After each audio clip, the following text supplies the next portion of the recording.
Olá, amigo internauta, seja bem-vindo ao programa Consciência Próspera.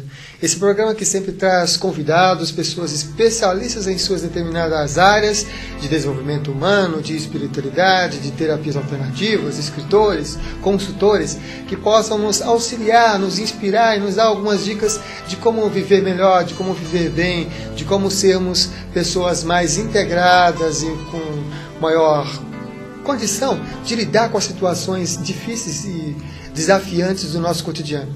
Hoje nós teremos dois convidados. Nós teremos no primeiro bloco o tema Ayurveda, a ciência da vida, com Eric Schultz. Falei certo? Depois vou confirmar com o nosso convidado se eu falei certo ou não, senão a gente retoma aqui o tema e fala qual é o nome correto do nosso convidado de hoje. No segundo bloco nós vamos ter a participação de Gilberto Cabege. Inclusive, vou convidar vocês a participarem aqui do chat, porque vocês podem concorrer a 2 livros. Por favor, Ale, mostra aí a capa dos 2 livros que você pode estar concorrendo, participando aqui do chat. Isso, olha aí. São 2 livros do autor Gilberto Cabege, que são Antes Tarde do que Nunca e Todo Dia é Dia de Ser Feliz. E Todo Dia é Dia de Ser Feliz é o tema do segundo bloco do programa de hoje, Consciência Próspera. Então, estamos começando agora, Consciência Próspera, sempre incentivando você e dizendo que o programa é seu e é para você e você pode participar aí via chat mandando suas questões. Recebo então aqui no programa Consciência Próspera, agora desta vez para falar sobre Ayurveda, né? Que já teve presente aqui o Eric Schultz. Isso. Acertei, estamos quase craque aqui. Hoje ele vai estar falando sobre Ayurveda. Por favor, Eric, o que seria Ayurveda? Ayurveda é uma ciência, uma arte que nasceu na Índia. Aproximadamente 3.000 anos atrás ela foi sistematizada pelos acharyas, pelos sábios, pelos grandes rishis, que são sábios da Índia, e eles organizaram uma ciência nativa da região da Índia, dos vários povos nativos da Índia, porque na Índia, naquela época, não era um país como é hoje. Sim. Eram várias tribos, vamos chamar assim. Eles organizaram tudo isso num segmento só e chamaram isso de Ayurveda. Né? Isso foi aproximadamente há 3.000 anos, essa sistematização. Obviamente o Ayurveda é muito mais antigo do que isso, mas não tem como dar uma data, né? Específica de quando é que surgiu. Nenhuma medicina nativa tem como dar uma data. Desde que o homem é homem, ele busca a cura ou o equilíbrio com a natureza de alguma forma. Cada tradição de uma forma diferente, mas desde que o homem é homem, o ser humano é ser humano, ele busca isso.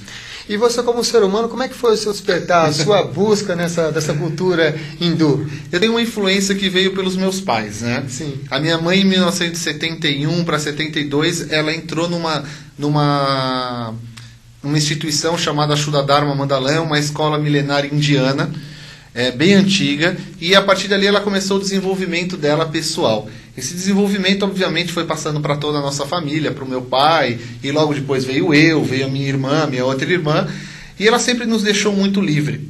Mas essa liberdade, ao mesmo tempo, te chama mais, né? Se ela tivesse, eu acho que, falado, vamos, eu não teria ido. Mas eu fui, por livre e espontânea vontade. Melhor, né, do que forçado. Uhum. E foi maravilhoso isso, porque eu fui praticando, e uma das técnicas que a gente usa para desenvolvimento dentro da escola é o yoga.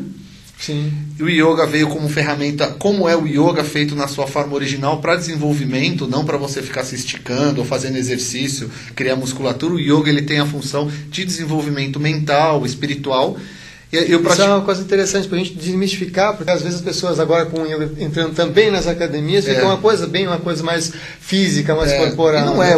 O yoga na sua origem ele é para desenvolvimento pessoal, físico, até o físico. Sim. Mas como meu mestre sempre brincava, você faz os asanas do yoga para preparar o seu corpo físico para você aguentar ficar meditando durante horas, que aí você vai ter condicionamento físico, né?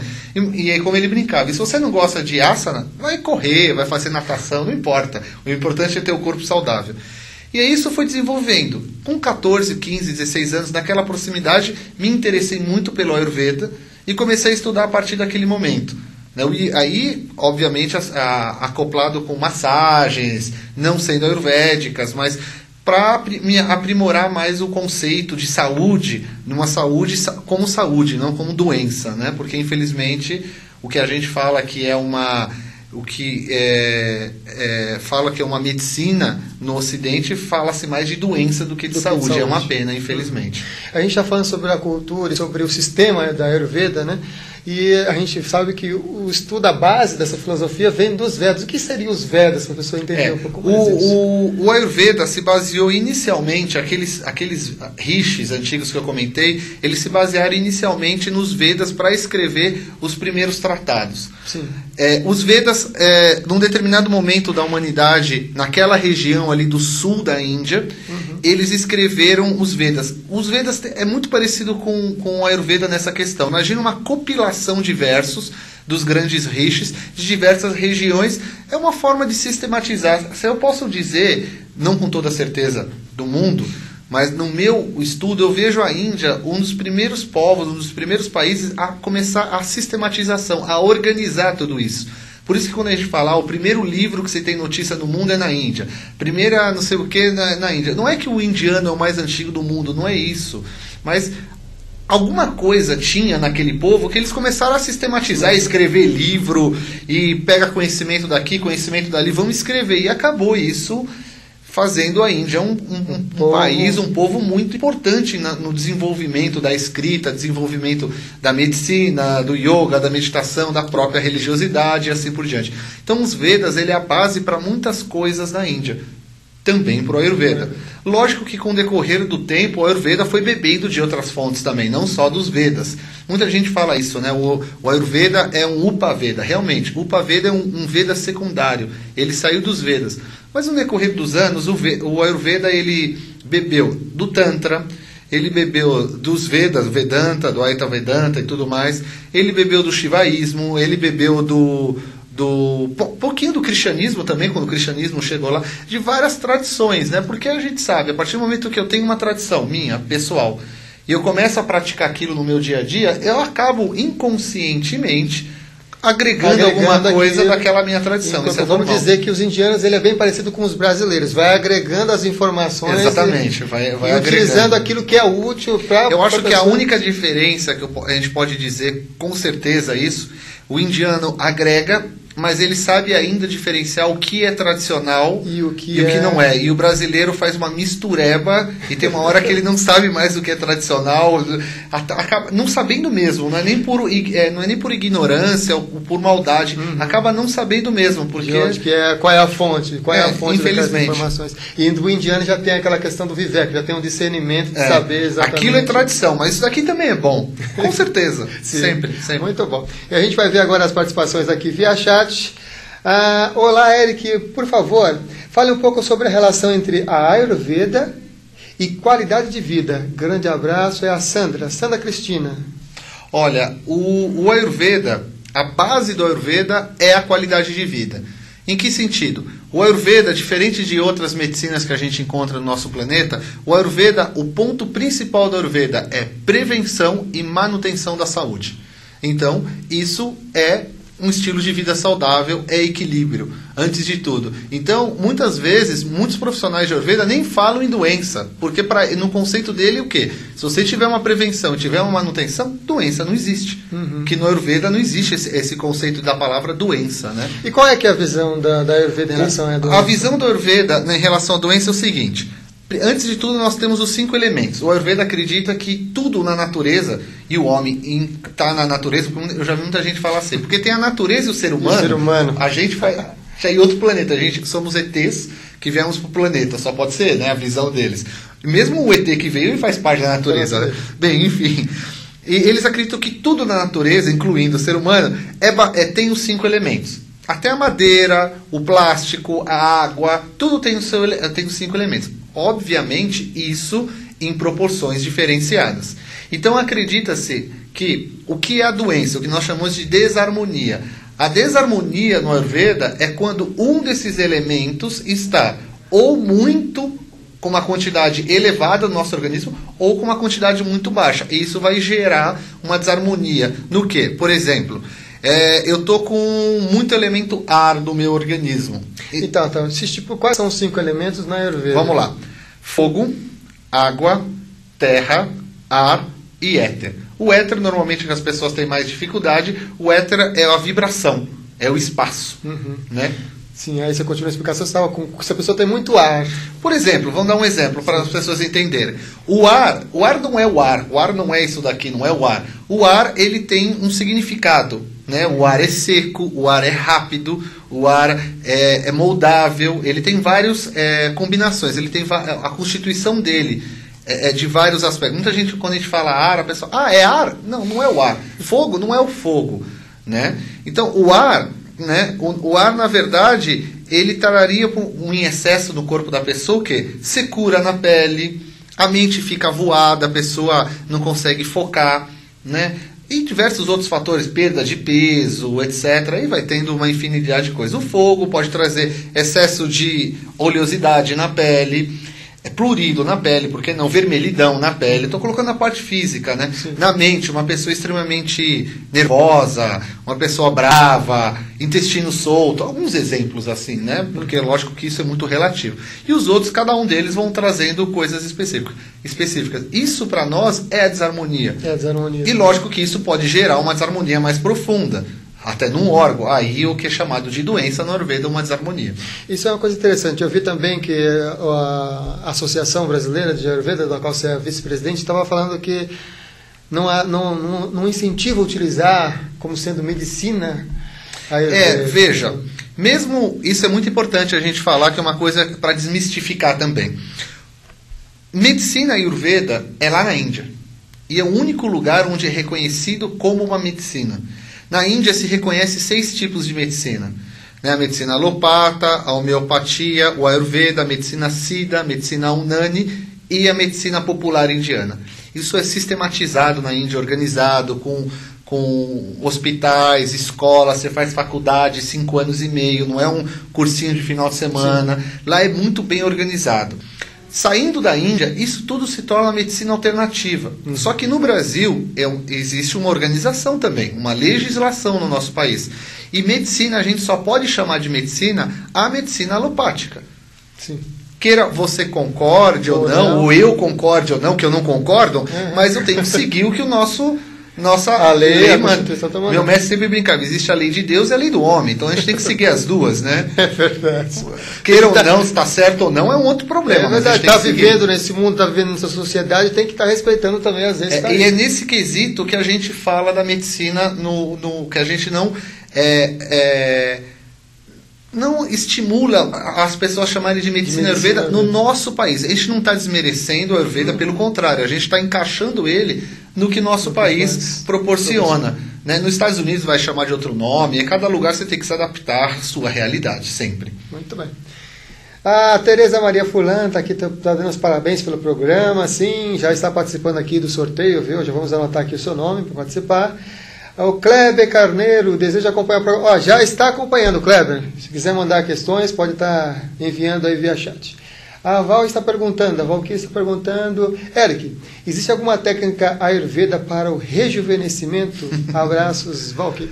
A prevenção já é um rejuvenescimento, né? Sim. A gente que a gente tem uma ideia de rejuvenescimento assim. Quero rejuvenescer, vou passar um creme no rosto, vou tomar uma erva e vou tomar um chazinho. Rejuvenescimento não é isso. Rejuvenescimento, antes de tudo, vem de dentro para fora. Rejuvenescimento vem de manter o corpo saudável, de manter o corpo limpo, sem toxina, sem ama, né, que é toxina. Então, a gente mantendo o corpo saudável, mantendo o corpo forte, com Agni, que é o fogo digestivo, que são as enzimas no corpo, forte sempre, trabalhando bem, o que é isso? A gente está rejuvenescimento. E rejuvenescer não é você estar com 80, 60, 70 anos e voltar aos 40. Mas é você manter saúde, manter a mente clara. E antes de tudo, o Ayurveda fala uma coisa muito importante, que eu acho que é uma das coisas mais geniais. Rejuvenescer, manter-se jovem, não é só ter o corpo lindo, a pele bonita e o cabelo bonito. É você, antes de tudo, ter consciência que corpo, mente e espírito caminham juntos. Isso é uma das principais coisas que tem no Ayurveda. Isso antes de tudo. E depois tem as diversas técnicas, desintoxicar, tirar toxina, não tirar toxina, meditar, aí vai de acordo com a necessidade. Mas a prevenção antes de tudo. Que é esse rejuvenescimento. E uma das coisas que é mais conhecidas, né, Quando se fala de Ayurveda, é a massagem ayurvédica. Fale um pouco sobre a massagem ayurvédica. A massagem é um dos componentes. Imagina que no Ayurveda, quando ele foi se desenvolvendo, foram os Vaidyas, que são... o Vaidya é o nome em sânscrito por um médico ayurvédico. Eles foram inventando, né, esses rishis, esses sábios, técnicas para tratamento, né, para poder fazer uma manutenção, prever e até o combate a essas desarmonias. Sim. Dentre elas, existem assim, centenas, dezenas, né, se a gente for contar quantas ervas existem, até milhares, né? Meu Deus do céu, porque qualquer erva pode ser usada no Ayurveda. Portanto, que você saiba para que serve, né, dentro do conceito do Ayurveda. Mas a massagem é umzinho só desses procedimentos num leque de possibilidades. É uma das minhas... E é o que mais aparece também nas revistas e publicações. É o que ficou muito conhecido, né? É igual fala de Índia, todo mundo lembra de yoga, né? Mas tem muito mais coisa na Índia bonito, né? E fala do Brasil, lembra de futebol. É a mesma coisa, tem muito mais coisa bonita no Brasil também. Mas a massagem é uma possibilidade de tratamento dentro do Ayurveda, como manutenção ou como combate a uma desarmonia. Então, dentro da própria massagem, existem vários outros tipos de massagem específicas para cada desarmonia ou para cada biotipo, para cada tipo de pessoa. Então existe massagem com óleo, massagem com pós de ervas, massagem com pó de ervas, óleo e sal, massagem com pindas, que são trouxas de arroz com ervas. Existem várias possibilidades. Massagem com alongamento, massagem no chão com os pés, né? E aí também vai se mesclando com a cultura indiana, que vai tendo vários outros tipos de massagem. É bem interessante isso. Muito bem. Nós vamos aqui mais participações via chat. O Pedro Martins de Oliveira, ele está perguntando aqui: quais as relações das doenças e o que comemos? Como podemos controlar os elementais em nosso organismo para que ele se mantenha equilibrado? A alimentação é um dos artifícios ou um dos mecanismos que nós temos para fazer a manutenção e o combate a essa desarmonia. A alimentação, eu digo sempre que a gente tem a alimentação como um dos pontos chaves em qualquer tratamento. A alimentação, ela entra como a base, o meio e o fim. Então, todo o tratamento ayurvédico vai ter um reajuste da alimentação, ou algumas vezes é por um determinado tempo, ou por um tempo muito maior. Aí vai depender da individualidade de cada ser. O Ayurveda também tem essa particularidade. Ele é individual. Não adianta eu ter um tratamento pronto aqui e vai servir para um monte de gente. Para cada paciente que eu tenho que fazer um programa alimentar ou programa, dependendo da necessidade que essa pessoa tiver, específico para cada pessoa. Não existe um padrão. Eu vejo um monte de gente tentando fazer padrão no Ayurveda, tentando organizar essa questão e não consegue. Pode até colocar outros nomes, falar que é Ayurveda, mas não consegue, não tem como. Não tem como fazer uma coisa assim genérica para todos. É impossível no Ayurveda. Cada ser é um ser único, é um ser individual. Não tem como. E tem um tema também bastante em voga na Ayurveda, que são os doshas. Fala um pouco sobre os doshas, porque é bem interessante também. A gente volta um pouquinho. Quando eu falei dos 5 elementos, né? Que vamos lá: água, terra, fogo, ar e éter.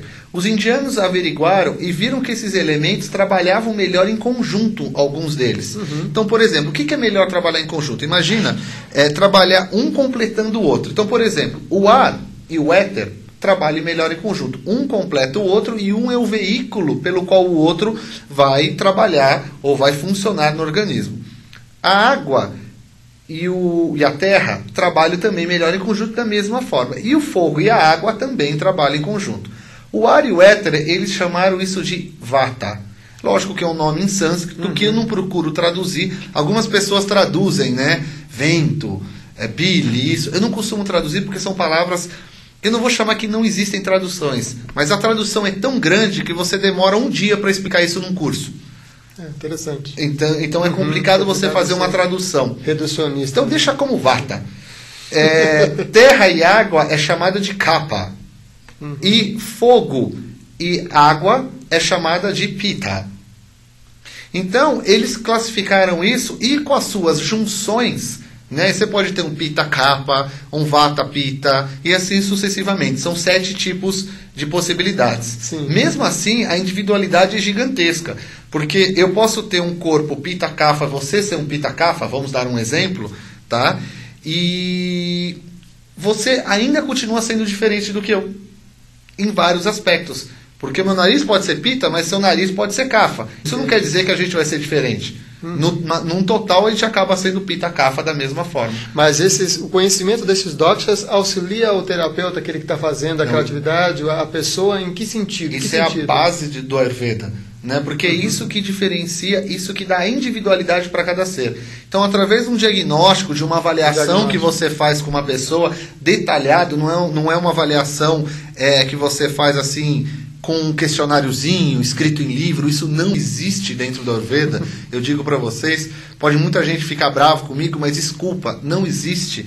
Nunca ninguém conseguiu me provar realmente que aquilo é detalhado. Depois que a gente aprende o que é diagnóstico, o que é pariksha, né? o que é você avaliar uma pessoa, que dura no mínimo 2 horas, e às vezes a gente não consegue em 2 horas. 2 horas de avaliação. Às vezes a gente não consegue diagnosticar pessoas, fala, volta daqui uma semana que eu vou reavaliá-lo, porque é difícil, né, muitas vezes, porque são vários diagnósticos: pulso, língua, olho, rosto, pele, cabelo, intestino, órgãos. Você vai fazendo uma série de perguntas, exames e tudo mais, e você encontra qual é a prakruti da pessoa, que é esse biotipo original conhecido popularmente como dosha. E se você procura mais, você pode também encontrar, caso exista na pessoa, a desarmonia, aquilo que a gente falou anteriormente, que é chamado dentro do Ayurveda de vikruti. Né? E a gente achando essa vikruti, essa desarmonia, aí sim a gente vai trabalhar num tratamento para eliminar essa desarmonia. Ou se a pessoa não tem desarmonia, vamos trabalhar uma manutenção para a pessoa continuar tendo saúde. Muito bem. E o Pedro Martins está participando aqui novamente. Ele diz: uma sinusite terrível teima em me perseguir de longa data. O que a Ayurveda pode fazer para me desintoxicar? Bem, antes de tudo, a gente precisa sempre fazer uma avaliação para entender qual é a origem dessa sinusite, né? A sinusite, ela é uma desarmonia, né? Nos próprios textos clássicos fala o que é essa desarmonia. Mas, antes de tudo, a gente tem que ir na origem disso. Né? E o Ayurveda não trabalha como a maioria das pessoas estão acostumados, que é assim: tem uma sinusite, tem uma erva, tem um remédio, tem um tratamento exato para a sinusite. Não. O principal tratamento no Ayurveda se chama rotina diária.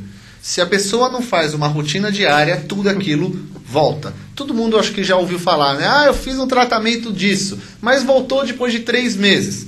Você mudou os seus hábitos que estavam causando aquele problema? Não mudou? Vai voltar sempre. Você pode fazer 200 tratamentos. Se não mudar o hábito que é causador daquele problema, vai voltar o problema.